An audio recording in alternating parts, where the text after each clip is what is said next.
Welcome to York Story Slam's 6th annual Grand Slam. I'm event producer JJ Sheffer. It's been another strange year, and here we are at the end of another season of York Story Slam. Tonight we've invited all the winners from this year's monthly open mic storytelling events to come together and compete for the title of Best Storyteller in York, this obnoxious trophy, and bragging rights for the next year. I'd like to say some thank yous. First to the Appel Center for Performing Arts for being the home for our Grand Slam every year. To Story Supply Company for providing the coveted journals that are the prizes for our monthly slams. And if you don't already subscribe to our monthly podcast, we feature 3 or 4 stories each month. You can get that wherever you get your podcasts. And we get help with that from Chane, who writes the script, and it's produced by Wilson Media Services. Carla Wilson is also the event producer for Lancaster Story Slam. She's been a wonderful partner in this strange last 2 years, as we've gone from in-person to online events. Carla produced our webcasts each month, and it was a pleasure to work much more closely over these last 2 seasons than we have in the past. We're also very grateful to KBG Injury Law, who returned as our season sponsor again this year, and whose generous support has made it possible for us to continue despite losing all of our ticket revenue. And finally, thank you to everyone who shared their stories throughout the year. 2021 has been our 6th season of live storytelling in downtown York. Since 2016, we've welcomed more than 4,575 attendees and have had about 650 names in the hat. That's 650 true, personal stories shared with neighbors, friends, acquaintances, and strangers alike in the safe space that York Story Slam provides. Storytelling is a wonderful way to get to know others in your community, to uncover things we have in common, and to recognize and better understand our differences. Before I introduce you to our Emcee, I'd like to remind you that our slams are not curated. We do not know ahead of time what any storytellers are going to share, so the content and language may not be suitable for young audiences. And now, on with the show. Our Emcee this evening is Brad Jennings. Brad will go over the rules and then tell his own story to kick things off. Brad lived and worked in the York area for more than 16 years, serving in a variety of journalism roles at the York Daily Record. He now lives with his wife and 3 daughters in Northern Virginia, where he works for USA Today, managing hard-hitting news products such as the new digital daily crossword puzzle. Before leaving York, Brad won the first ever York Story Slam event in January 2016 and was later crowned the best storyteller in York as our first Grand Slam champion 5 years ago. He has hosted or competed in every Grand Slam since. Please help me welcome Brad Jennings.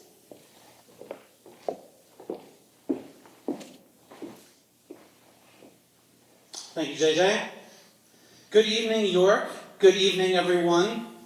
Welcome to the York Story Slam 2021 Grand Slam. It's really good to be here with you tonight.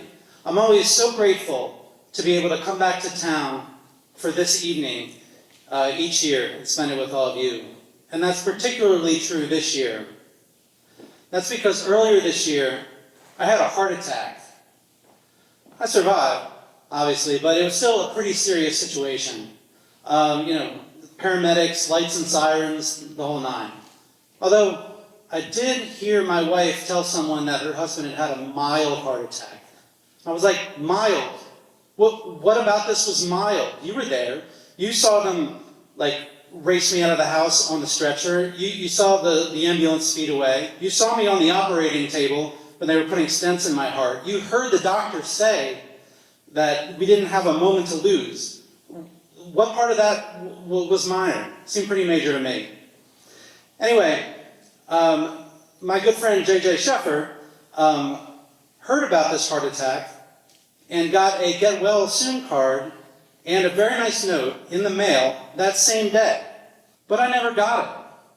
The Postal Service returned it with my name circled, and they wrote deceased on the envelope. What? Imagine that. You hear your friend had a heart attack, you send the get well card, and then the post office is like, nah, he dead. And it's like, come on, post office, I don't think that it's your job to be telling people that their friends have died. And even if it were, you're apparently pretty bad at it. So next time, why don't you stick to whatever it is you do best, whatever that is. And speaking of next time, that's the theme for our Grand Slam tonight. And we're going to hear some great stories on that theme. The names of our 9 2021 Grand Slam competitors are in a hat. We'll draw them out one at a time as we go tonight. Now the rules. Stories should reflect the theme of the evening, which, as we said, is next time. Stories should be true to the best of your recollection. Stories should be about 5 minutes long. More about that in a moment. And as always, no notes, no props, no music. Just the storyteller and the freshly sanitized microphone. Now here's how that 5-minute rule works. When you hear this sound, you've hit the 5-minute mark and you need to wrap it up. If you hear this sound, that means you've hit the 6-minute mark and you need to get the heck off the stage. Now let's introduce our 4 judges tonight. We have Christina Kaufman. Christina is a former news reporter who is a press secretary for Pennsylvania Lieutenant Governor John Fetterman, also of York County. A former Grand Slam participant, she's been telling stories ever since she was born at York Hospital during the last geological epoch. I don't know if that's quite true. Randy Parker has been helping to tell and craft stories in York County for more than 30 years. He is the executive editor of the York Daily Record and various other news sites in central Pennsylvania, and has been a storyteller and a judge at previous Story Slam events. Jason Plotkin was trained at an early age to silently judge people by his Jewish grandmother and her Yenta sisters. As a matter of fact, he is silently judging all of us right now. And Jason Sable is an attorney who's excited at the opportunity to pass judgment on others for a change. He grew up listening to his great-grandfather's stories and has rediscovered his love of storytelling thanks to York Story Slam. Now, each storyteller will be given 2 scores on a scale of 1 to 10 for content and presentation. Content. Does the story have substance? Is there a story arc, a beginning, middle, and end? And then presentation. How good is their delivery? Are they engaging? Have they kept their story to about 5 minutes? And the stakes are high tonight. The winner of tonight's Story Slam will receive the trophy and the title of Best Storyteller in York. And now, just to prolong the anxiety and anticipation, I'll kick things off with a story of my own on tonight's theme. Okay, so it was late winter, 1996, my junior year of college at the University of Delaware. Go Hens. And the unimaginable happened for me and my roommate. Billy Joel was coming to play a show at our school. Our favorite artist of all time, a guy who sells out stadiums all around the world, for some reason, is coming to our campus. And it wasn't like a full-on concert. It was a solo storytelling show where it's just him and his piano singing some songs, telling stories about the songs. We had to be there. So the day before tickets went on sale,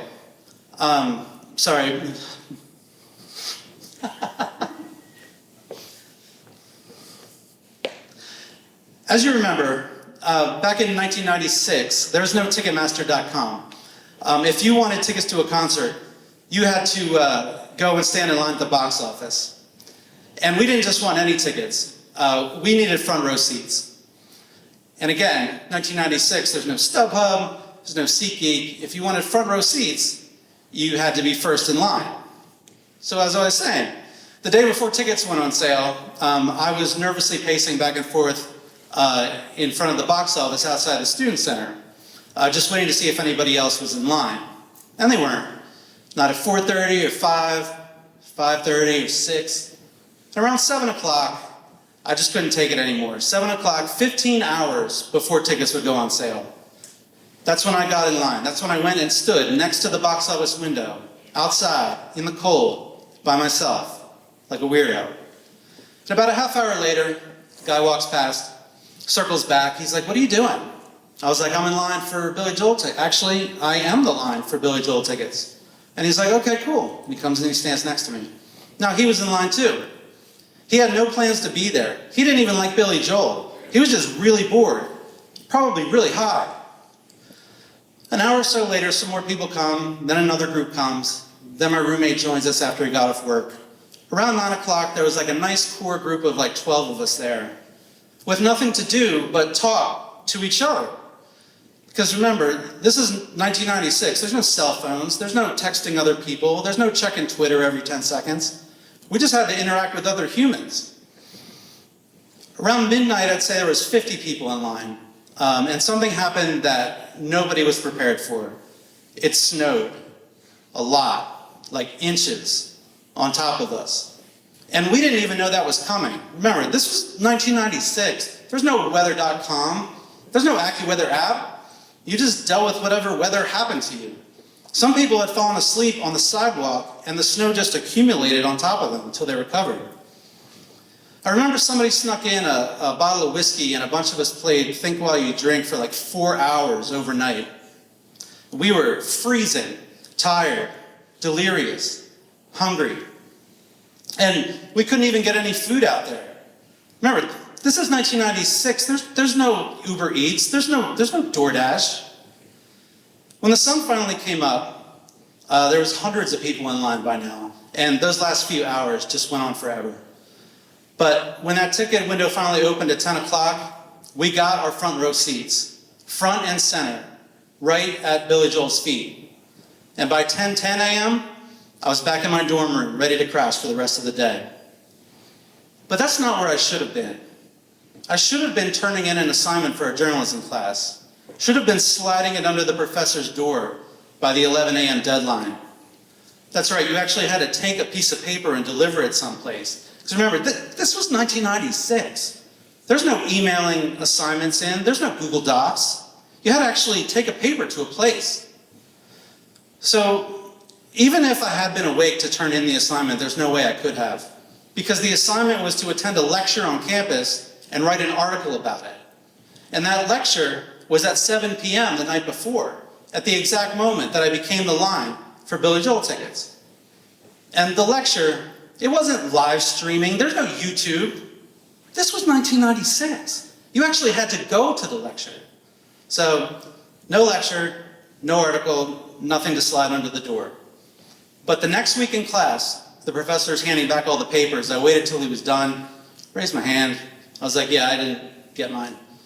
And he's like, oh yeah, I didn't see one from you. I thought that was weird. You turned one in? And I was like, yeah. And he's like, oh, okay. After class, let's walk over to my office and see if we can find it. And I was like, oh no.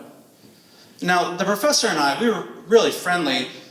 We had like a real sarcastic rapport. We could crack jokes, fool around, whatever. But I was still pretty nervous about what was going to happen when we got there. But on the walk over, he remembered that he had somewhere else to be, like, at that moment. And, like, he didn't get a calendar reminder about it, right? Like, this was 1996. He had to remember it in his own head.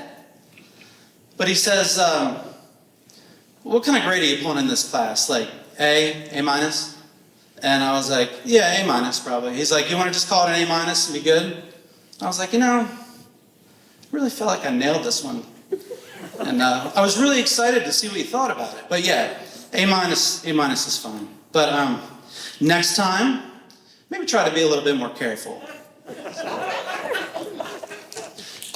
Quick footnote to that story. At the Billy Joel concert, the first song he played that night was Honesty. I swear I'm telling the truth. And if you don't believe me, you can check out the iPhone video I posted to Instagram that night. And now let's hear from our storytellers. Our first storyteller tonight is Tracy Neal. Tracy joined us all the way from South Carolina for our Great Escape Slam in July. She won with her story about how she overcame her fear and found a way out. So all of the fear that I had, that I felt like I couldn't escape, once I decided to break free, that freedom gave me that great escape. If Tracy got a do-over on the last year and a half, she would focus on her writing more and not allow the actions and opinions of others to affect her negatively. Tracy wasn't able to be here with us in person, so we recorded her story over Zoom last night. Here's Tracy. I remember last year when I first started my business, I knew I wanted to be a writer. But for so long, I feel that I wanted people to accept me. I wanted to be liked by others. So instead of using my gift to inspire people that may feel lost or hurt, I tried to use it at first to make my name great. And it didn't help me. It really didn't. But then as time went on and I kept going, I realized my words matter. And what I do can really impact people in such a powerful way. So I stopped trying to make it about me and started making it about others. And I realized, wow, next time I need to see beyond myself that what I do can help someone. And as long as I give myself and show the world that each of us matter, we all can change the world. And so from there, I see that next time I want to be a better person. Next time I want to care more. And that is a promise to myself that I made in those times that I thought, this is about me. No, it's never been about me. My gift is made to inspire. And now that is my ultimate desire. Nice job, Tracy. Thanks for continuing to inspire us here. Our next storyteller is Sean Williams. Sean is an Uber driver who is pegged as our TMI-themed slam winner when he recounted the story of a couple who overshared while en route to their destination. Hey, Uber dude, I got something to tell you. So, yeah, okay. So she goes, me and my husband, we get freaky. We asked Sean what he'd do differently if he got a do-over on the last year and a half, and he said, go all out, buck wild and crazy.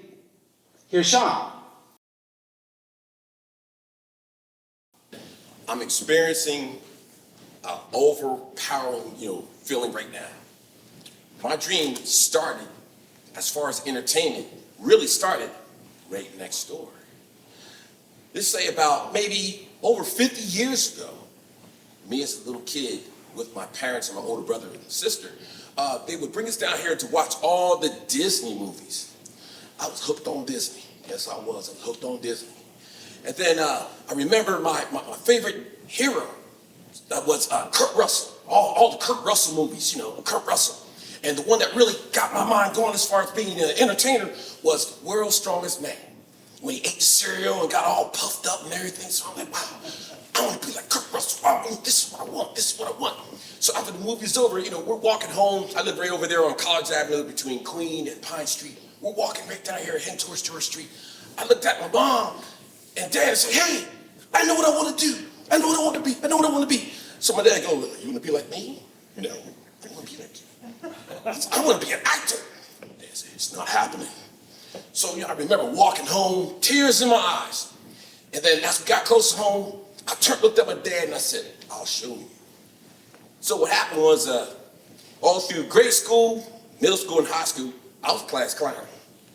We know what happens to you in school when you're a class clown. So what happened was, I was always doing something, had that much energy, always, moving, doing stuff. So what happened was my senior year, a teacher said, you got this energy. Why don't you think of acting? So I got in some school plays, went to church, did some church plays. I only do comedies. I don't do drama. I like making people laugh. So what happened was, as time went by, I started thinking, what am I going to do? What am I going to do? I got all this energy.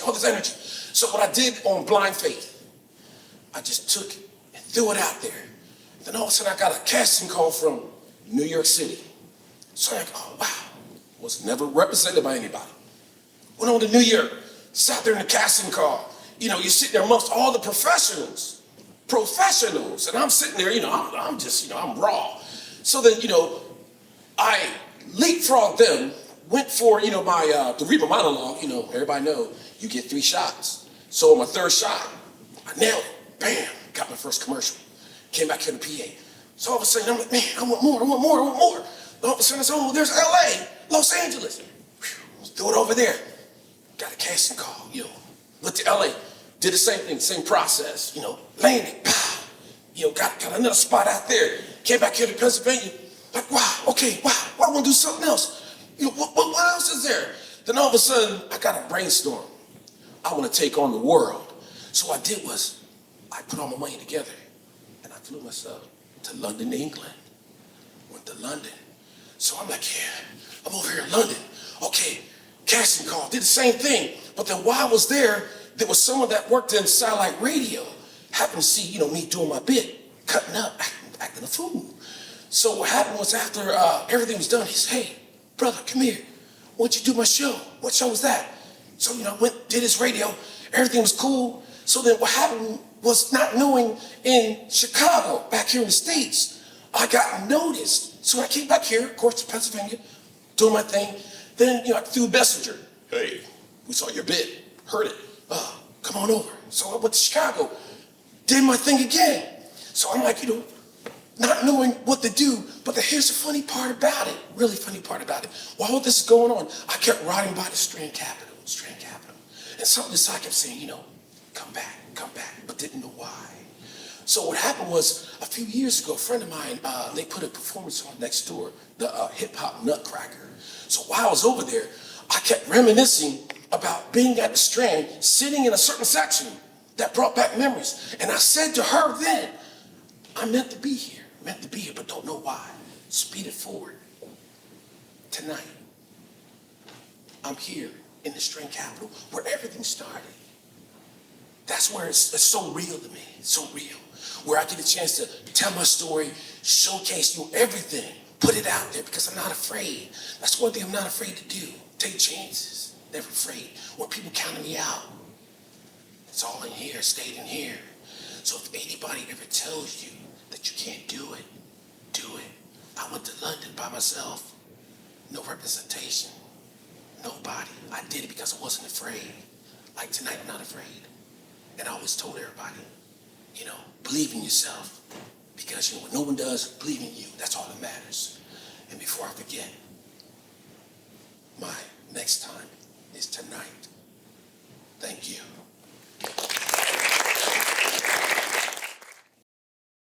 Great job, Sean. It's always cool to think about all the people who have shared this stage here at the Capitol Theater. And now, you're among those people. Very cool. Our next storyteller tonight is Tony Crocomo.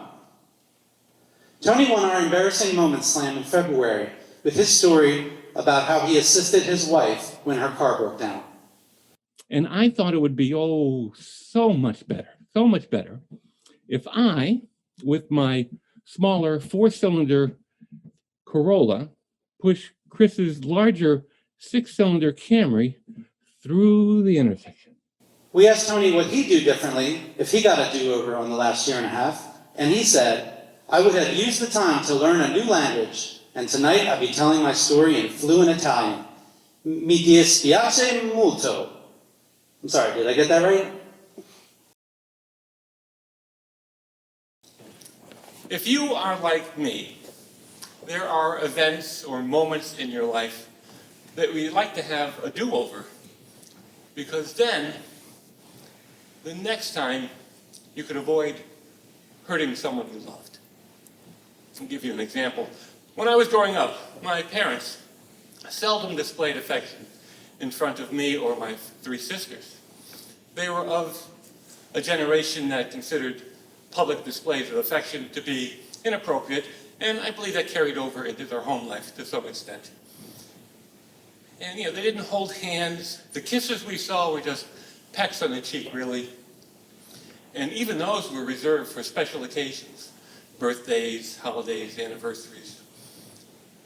Their romance, their endearments for each other were private, just for them. My parents were married in 1942 during the first 10 months or so of World War II, and I believe the war pushed them together by scaring them that they would be separated. Their courtship, I'm convinced, was a bit rocky because of my grandmother, Grammy, an old world Italian woman, matronly woman. She didn't fully appreciate my mother. And I want to be clear about this. It was not because my mother was Irish. It was because she wasn't Italian. A little difference there. So as I said, they married in 1942, and by the time my first sister was born, my father's anti-aircraft battalion was en route to Tunisia. And for the next 2 years, the only contact my parents had was through the letters they wrote to each other. And all of those letters were written on V-mail. That's V for victory, V-mail. Now, the V-mail process was interesting. It was developed to save precious cargo space for war materials. And the process was simply, you got a form, and the forms were available at stateside post offices and distributed throughout the armed forces. You wrote the letter on the form. It was shipped off to be photographically reduced and put on microfilm. And it did save a lot of space. With the V-mail process, you could get 150,000 letters into one mail bag. So it saved a lot of space. And of course, the letters were enlarged before delivery. They kind of looked like sepia prints. In 1956, my sisters and I, while playing in our basement, discovered a trove of these letters from my father to my mother. They were in a small barrel that was sealed. I guess it had always been there near the 100-gallon oil tank that fed the furnace. And we opened it up, and we found these strange, they looked like pictures of letters. We didn't know what they were. And we realized they were from my father to my mother and written during the war. It took us a while to decipher his cramped handwriting. He wasn't writing under the best of circumstances at all times. And what really amazed us was the romantic language and the terms of endearment he used for my mother and my sister. I mean, pet names. My father. This was a side of him with which we were not acquainted. And it was wonderful, but we thought it was hysterical. We read them as kids in these sing-song voices, and we were laughing uproariously, and our laughter was interrupted by our mother who was calling us to dinner, and we grabbed some letters and we ran upstairs, and we're just babbling on about what we'd found. Our parents didn't know what we were talking about. My father was at his usual place at the head of the table. My mother was putting the food on the table. And they did not know what we had found until we started to read the letters at the dinner table in those sing-songy voices, pointing out grammatical errors, misspellings, and laughing at the pet names. Now, my parents were impassive for a few moments, and then my mother just violently pushed a chair away from the table and said, "Those are mine." She reached out, we held up the letters, she grabbed them in a careless embrace and took them to the basement. A minute or two later, we could hear her come upstairs from the basement, but she didn't return to the table. I waited a couple of minutes and went outside to see where she was, and I could see Mom in the backyard watching as 10 feet in front of her, the barrel of love letters burned. to keep them for herself, she had to keep them from us. And sadly, sometimes in life, there is no next time.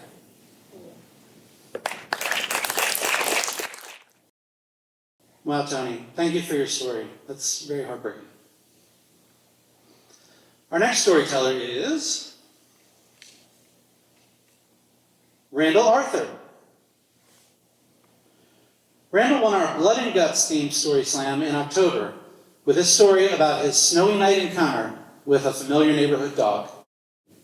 So I'm just so happy with anticipation. I'm going to get some candy.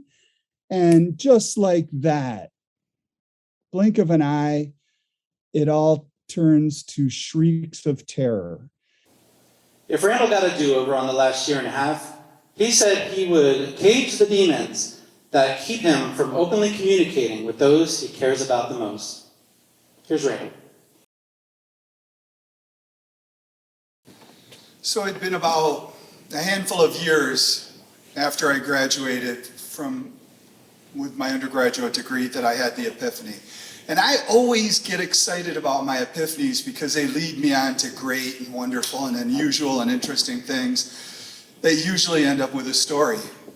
At this point, I'd been floundering for all those years after I graduated with one small job after another. And my epiphany was I would go back to school to become an art teacher.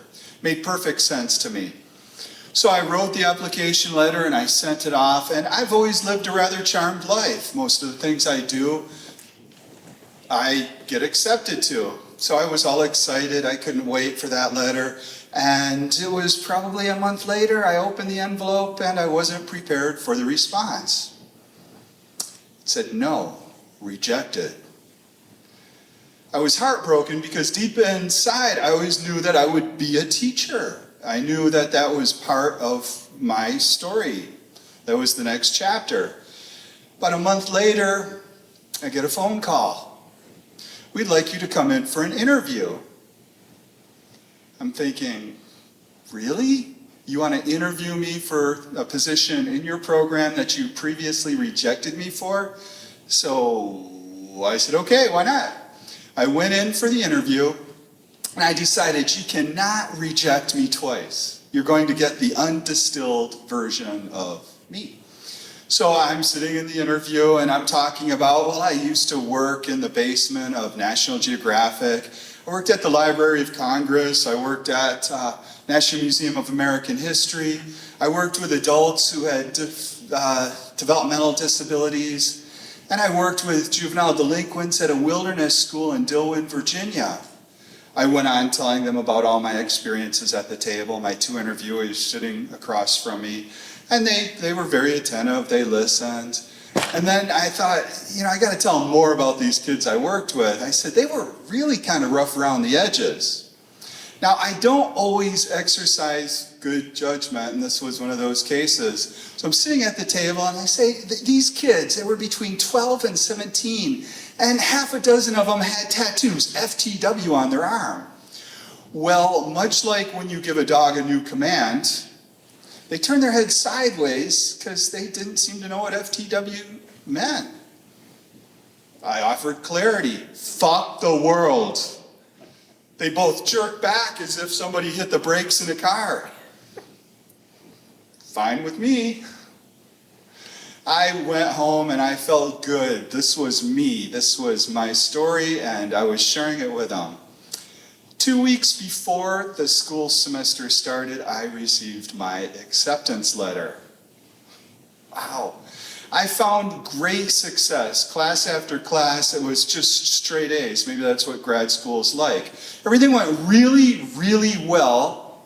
I went to my student teaching experiences. First one went brilliantly. Second one, they brought in someone that didn't know me. And that person didn't like the way I did things. And before I knew it, I was sitting back in that same office with the head of this art ed program. And she said, it's just not working out. And I'm thinking, really? And she said, we'd like you to come back next semester. I told her point blank it would be less painful to shoot myself in the foot. That might not have been the best choice of words, but then she offered insult to injury. She decided she would ask me, well, what are you going to do next? And I said, well, I'm going to teach. And she said, no, you're not. Nobody would want you. Even Baltimore City wouldn't want you, even if they were desperate. I was crushed. It was a sucker punch, and I didn't deserve that. In hindsight, I probably should have brought a lawyer to that meeting. I don't think it would have ended the same way. I left. 3 months later, I received a job offer from Montgomery County Public Schools, which is the most coveted county in Maryland. Woohoo! I had the opportunity to teach there, and I feel so lucky at the opportunity of all the different successes I've seen from my former students. I have one that flies on Air Force One photographing the president. So it was kind of a big deal.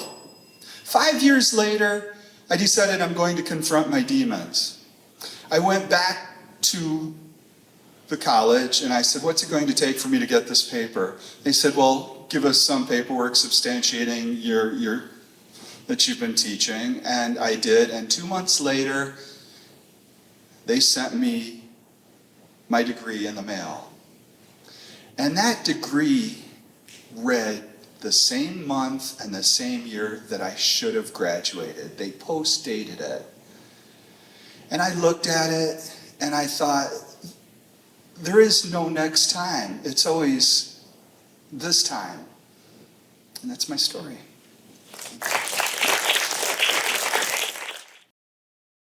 Great job, Randall. Don't let anybody tell you what you can or can't do. Our next storyteller is Mina Edmondson. Mina won our Don't Tell Mom theme slam in May with her powerful story about when you absolutely should tell mom or another adult. And that created a secret in my life, a secret that I couldn't tell. And I began to realize that my family had a lot of secrets. If Mina got a do-over on the last year and a half, she'd connect more with friends and family, even though she doesn't really like connecting virtually. Here's Mina. When you're growing up, you don't realize that there will come a time in your life when your relationship with your parents will kind of flip-flop. As you're getting older, your parents are getting older. My mother is now in her mid-80s. She's been divorced for decades. She lives alone, and I am her only living child. She's lost 3 children. My relationship with my mom has never been hunky-dory. There's always been some tensions and things, but I feel an obligation to be around her as much as I can, or to connect with her as I can. Well, she lives south of Baltimore, and as she's gotten older, once she retired from her job, her way of communicating has changed. You used to be able to talk about, oh, how was work today? Or, where did you drive that car she drove for a rental company? And, there were stories. Those stories have gotten smaller and smaller and smaller as time has gone on. And her desperation to connect has increased monumentally. My mother will call me 5 or 6 times a day. My cell phone rings while I'm at work, and she'll leave a message. Mina, it's your mother. Call me.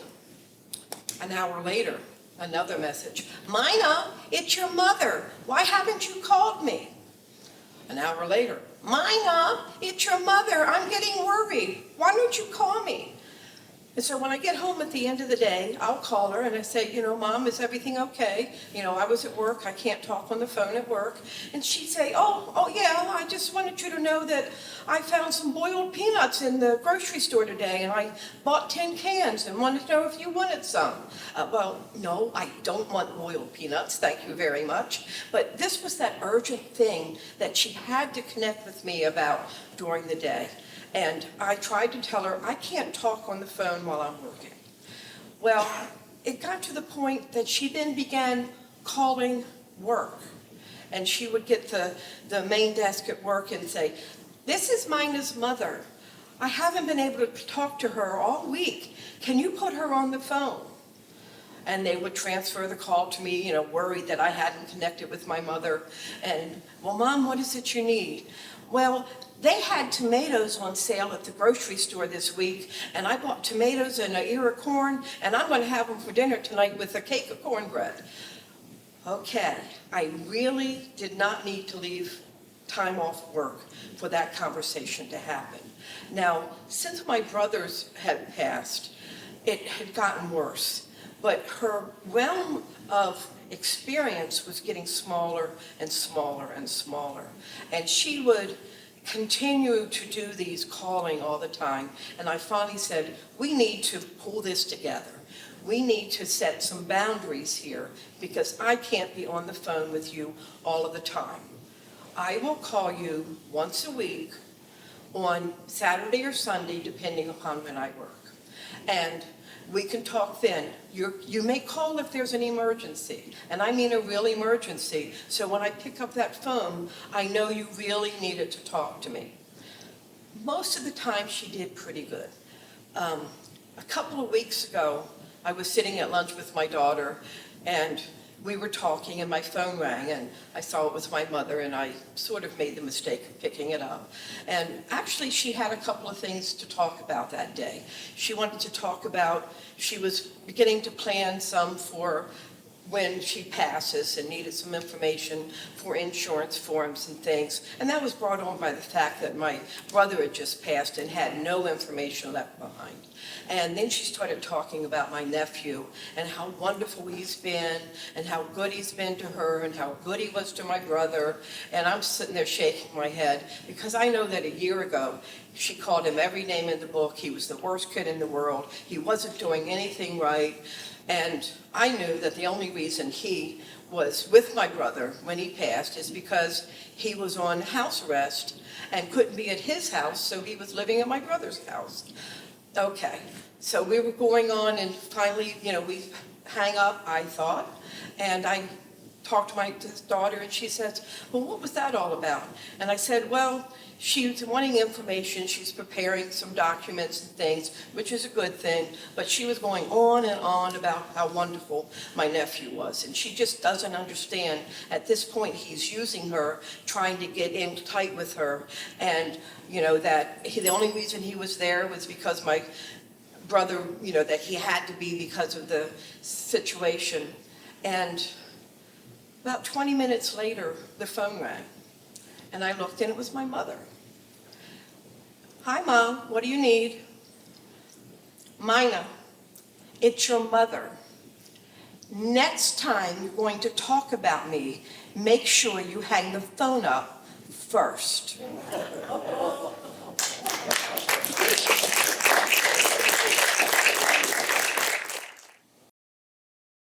Good story, Mina. I think we've all been there in situations like that. We really wish we could get back. Our next storyteller is Randy Schultz.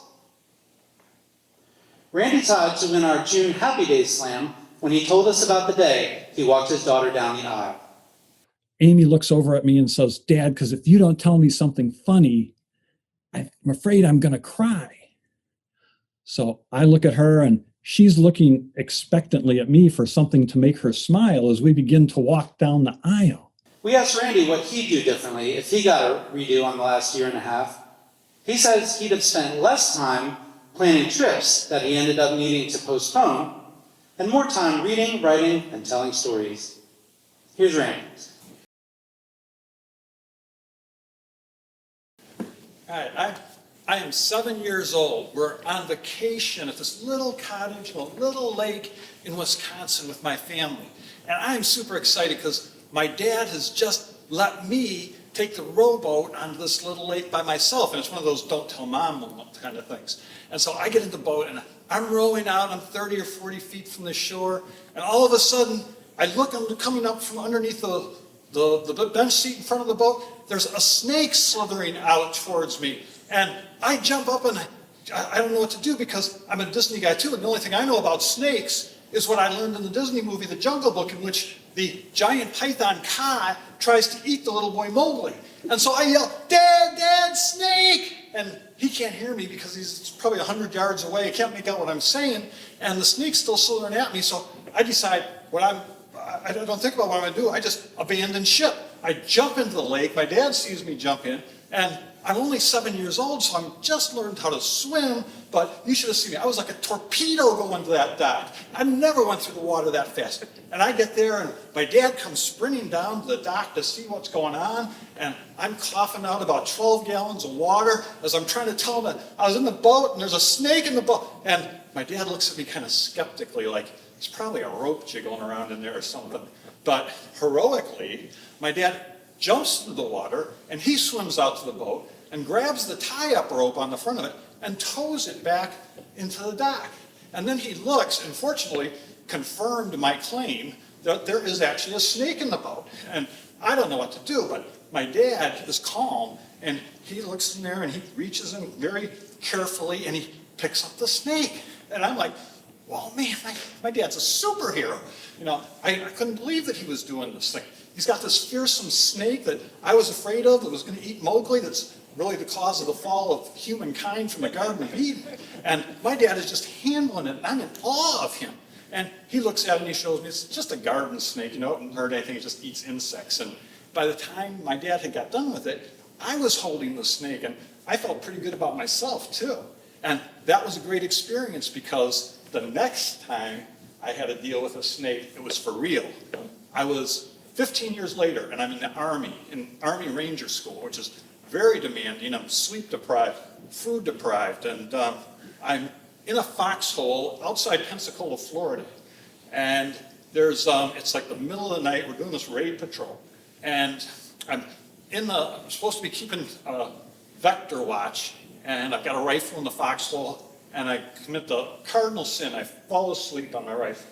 And when I wake up, my head is looking under my arm, and curled up in this little dome under my armpit is a snake. And I don't know what kind of a snake, because the head is on the other side, and it's too dark and bright, I can't see the pattern. But I see at the end of the body is a rattle. And I think, oh my God, this is the end.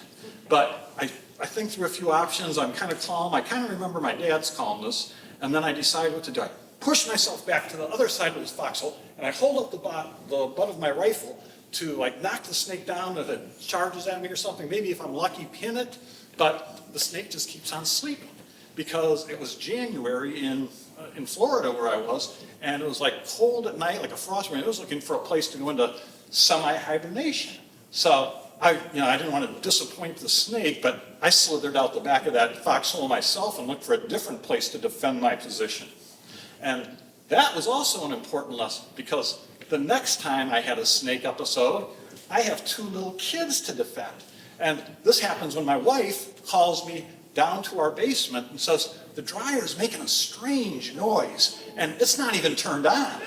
And so I've got a son who's 5 and a daughter who's 3, and they think, they're constantly bored, so they'll go down and do anything with me. And so my wife and the kids go down, and as soon as we walk in, I see the little plastic vent tube in the back of the dryer is moving around back and forth. And I say, oh, you know what? We've had some mouse problems. There's probably a mouse got into that thing, so I'm going to go let him out. And the kids are all like, a mouse, can we keep him? Is it a pet? Can we name him? Can we name him Gus Gus? And so I go down, I open up the little tube, and the kids are as close as they can get to see the mouse first. And the snake comes flying out of the dryer tube. And the kids are like yelling and screaming because the only thing they know about snakes is what they learned in the Disney movie Jungle Book, where Ka tries to eat the little boy Mowgli. And so they're running around, screaming. And my wife is chasing the kids, trying to catch them and comfort them. And the snake has scared all of these people, and it's just supersonic, slithering all over the place. And I look at my whole family and say, stop. Say, settle down. You're scaring the snake. And they look at me like I'm crazy if they think I think the snake is half as afraid as they are. But I catch the snake again, and it's kind of like the same thing with my dad. I show to the kids and say, he didn't mean to hurt you. He's just a garden snake, and they get to pet him and whatever, and they name him Gus Gus, and we take him out to the bushes in the back and let him go. And so that was the last major episode. And I still go out hiking a lot, see a lot of snakes, and when I do, I constantly think of those episodes. And I think, well, my kids are about 30 now, about the age I was when I passed down what my dad taught me to them. So I hope they've taken over the snake handling tradition in the family, because if it has to happen again, I hope they do it the next time.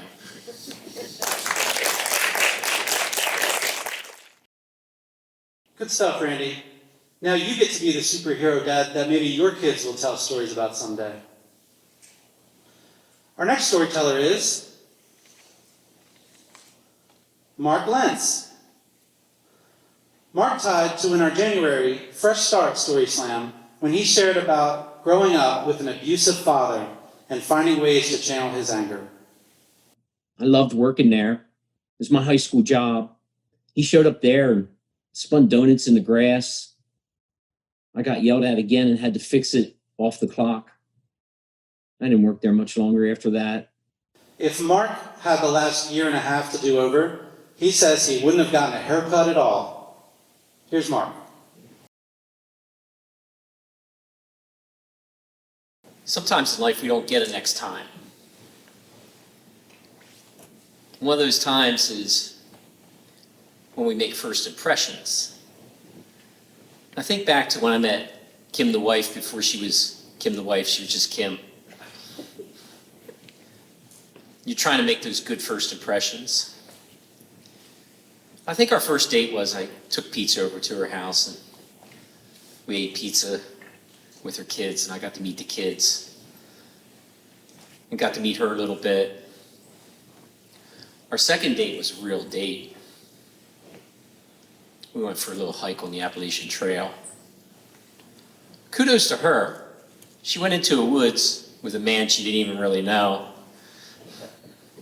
I didn't think of that at the time. But I was all excited about this because I like being out in the woods. And I remember we went just a little bit west of Dillsburg. I found a parking spot on Whiskey Springs Road. We got onto the Appalachian Trail there, and into the woods we go.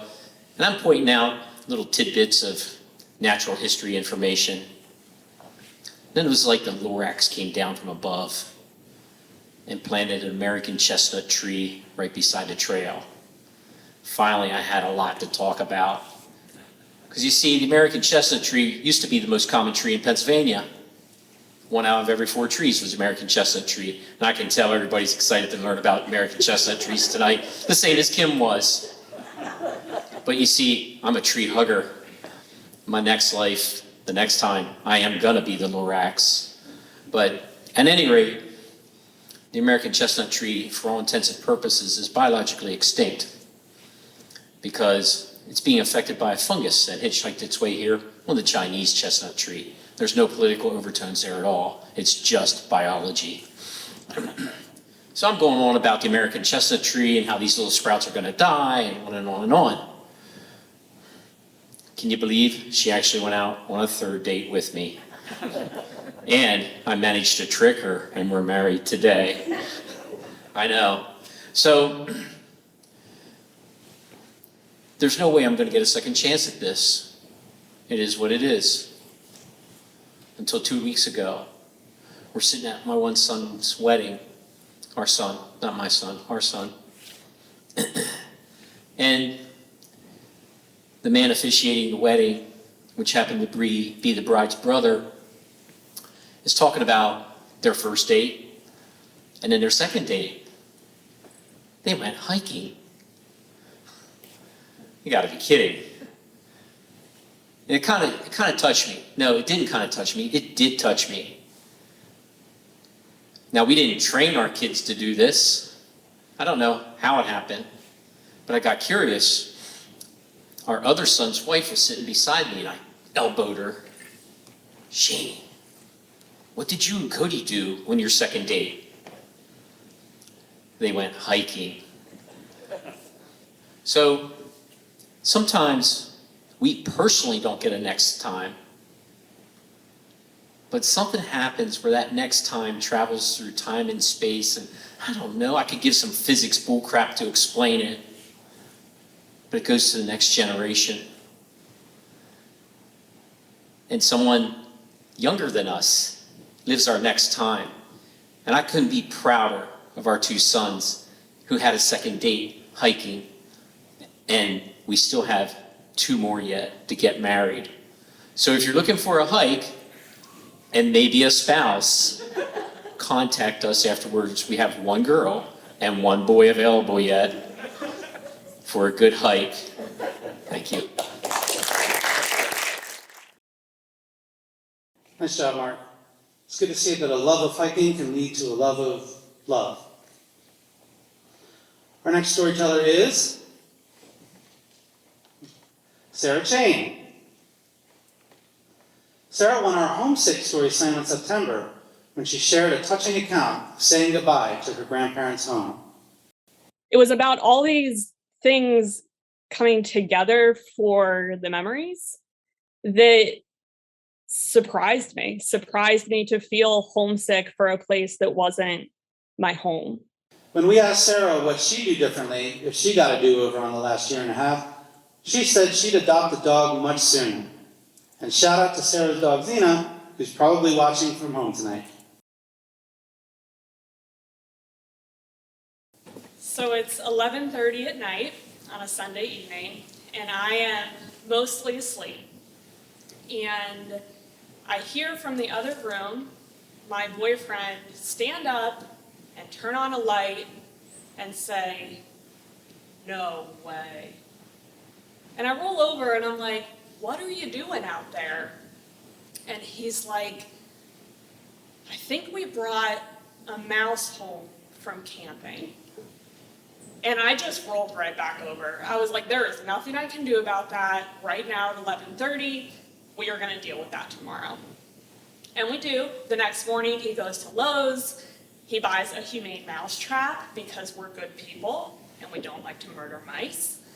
And we put a little peanut butter in it and we set it out in the kitchen and wait for the mouse to smell the peanut butter and get hungry and go in the trap so we can get rid of it. Because that is how that works. And we come to find out that that is absolutely not how it works.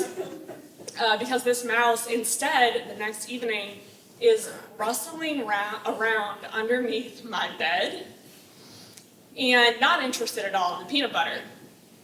And the next morning, I can tell that the mouse has explored a little bit, moved out from underneath the bed, because there are a couple of small mouse-sized bites out of my cherry tomatoes on the counter. And in their place, there's poop everywhere. And this goes on for 9 days of no mouse in the trap, definitely mouse eating cherry tomatoes, definitely poop everywhere. And we start to think that maybe we don't know what we're doing. And we're like, well, definitely more mouse traps will be good. And we go out and we buy 2 more humane mouse traps and we put the peanut butter on it and we set them up in the kitchen. And that night, one of the traps clicks shut. And we're like, yep, got that mouse. We pick it up, we go outside, it's like 11 o'clock at night, we got our cell phone flashlight, we take it all the way to the end of the yard in the alleyway, and we open up the mouse trap and nothing happens. So I put on my friendliest voice and I say, little mouse, come out, we opened the door for you, come on, we're outside. And the mouse is like, no. And we're like, okay, we'll just leave him alone. We'll give him space. And we left the mousetrap outside. And the next morning, it's like in disparate pieces across the yard. And the peanut butter is gone. And we're like, I guess we got the mouse. Until it becomes apparent a couple days later, we did not. There's definitely still a mouse in the house. And we set up the traps again. And trap clicked shut one night. And we're like, this is the time, this is the mouse. We pick it up, we take it outside in the yard, we set it down, we open the trap door, and that mouse shoots out of there like a rocket. And we're like, oh my God. But also, high five, because caught the mouse, visual confirmation, mouse is gone, outside, correct, great. Until a couple days later, when it becomes apparent there's still a mouse in the house. And we set up the traps again. Nothing happens. We have to go away for a couple days for the weekend. We can't leave the traps out. We go away, we come back, we set them up again. Trap clicks shut. Pick up the trap, take it outside, mouse runs out, like, okay, that time we got the mouse then, right? Until a couple days later, and there's definitely still a mouse in our home. And it's at the same time that my friend tells me that mice, if you trap and release them, have mouse GPS, mouse radar in their brains, that if you don't release them far enough from your home, they will come right back in. And now I'm like, well, have we trapped and released the same mouse 3 times? Were there multiple mice, or like they told their mouse friends and they're having like mouse babies in the house and we're trapping and releasing all of their babies? So I call pest control. And they're like, oh yeah, sure, for $400, we will absolutely come in and set up some snap traps and mouse poison, and we will get this mouse for you. And I'm like, done. Do you need $500? Like, please come help me. It takes 2 weeks. I have to call the mouse pest control company again to come back because I'm like, we haven't caught it.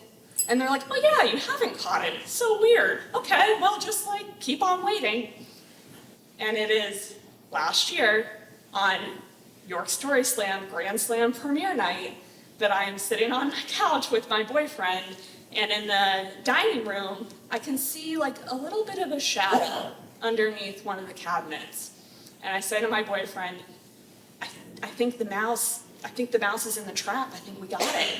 And he's like, no, that can't be it. And I'm like, no, I think it's over there. Like, go look with your cell phone flashlight. And he does, and he goes over, and sure as hell, that mouse is dead in that trap.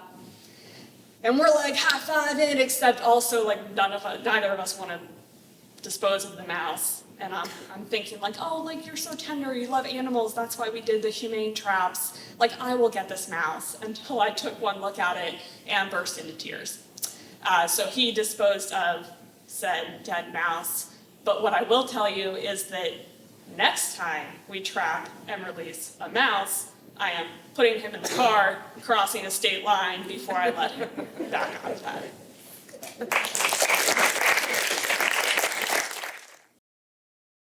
Good job, Sarah. Have you met Randy Schultz? He may have some snakes that can help you with your mouse problem next time. And our last storyteller tonight is Jamie Beth Cohen. Jamie tied to win our June Happy Day Slam when she shared about how decisions she made as a young person have continued to affect her life today. Nobody told me that the E I did in my 20s would steal the joy of my 30s or my 40s or the rest of my life. We asked Jamie Beth what she'd do differently if she got a do-over on the last year and a half, and she said, nothing. I would do nothing differently because I'm perfect and possibly a sociopath. Here's Jamie Beth.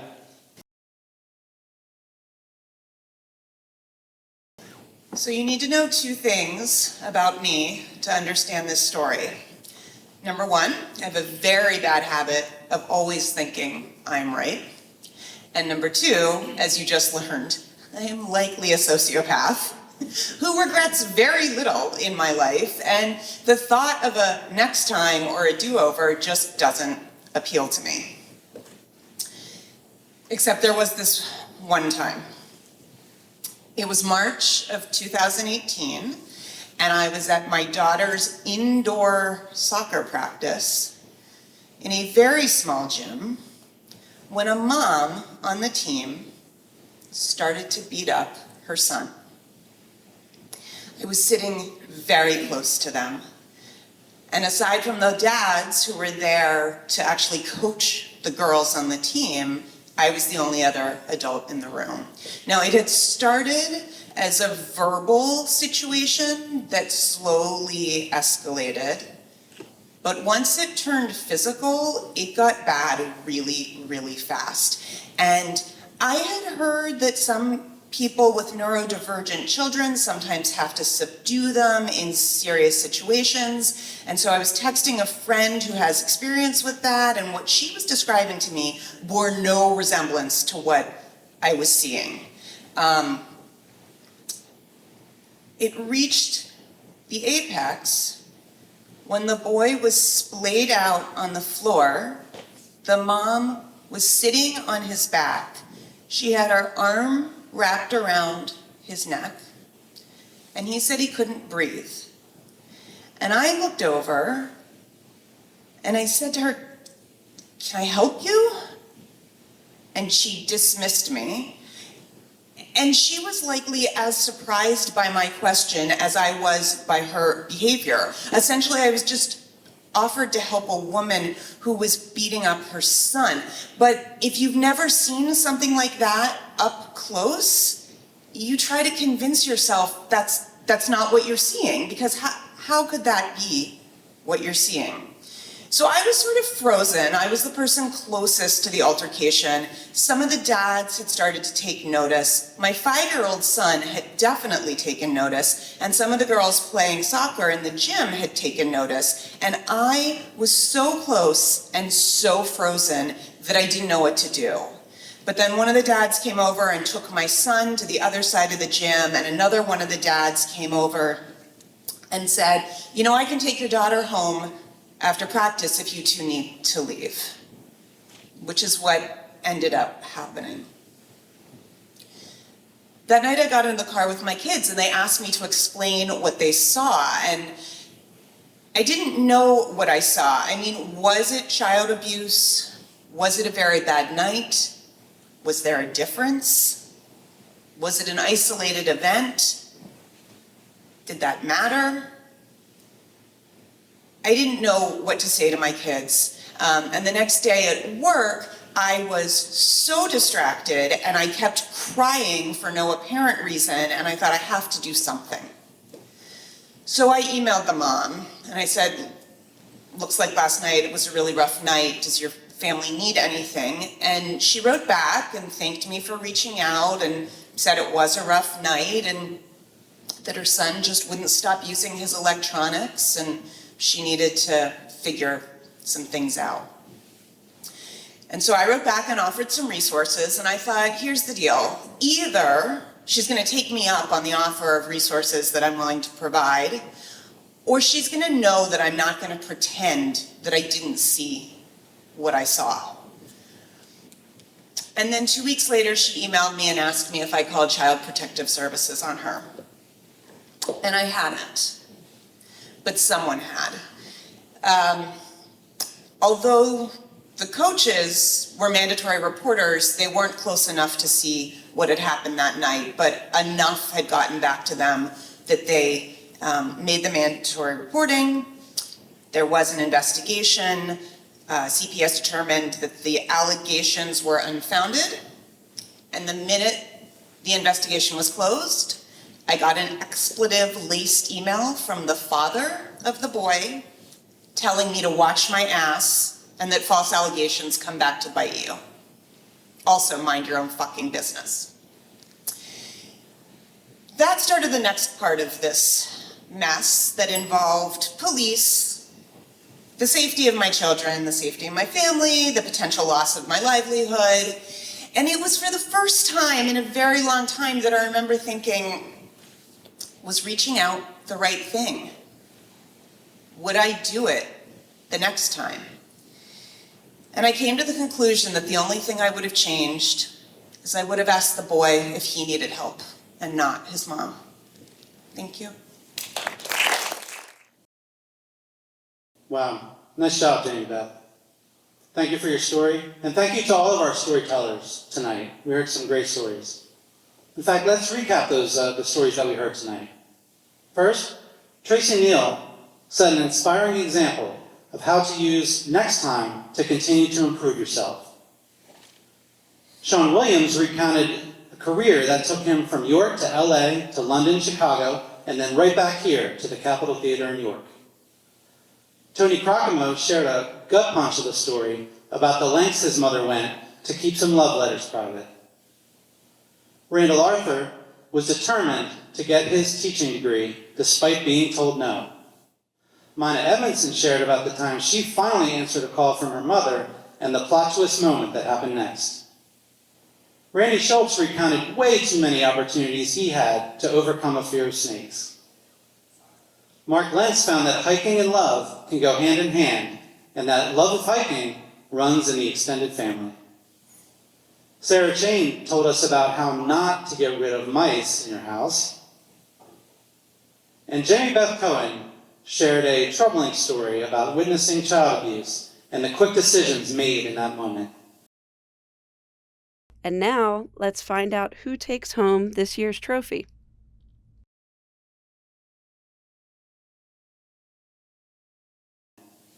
And the winner of the 2021 Grand Slam and the best storyteller in York is Randy Schultz.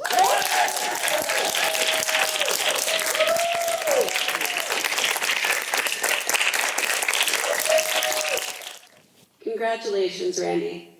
We won't have a Story Slam event in December.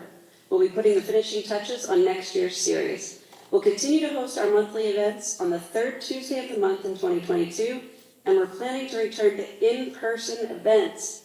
Here are the themes for our 2022 season. Visit YorkStorySlam.com and sign up for our monthly newsletter so you'll receive information delivered right to your inbox about our 2022 Story Slams and information on how to share a story of your own. What story will you tell? Thank you for tuning in. Thanks to our MC, Brad Jennings, and thanks to all our storytellers. Good night.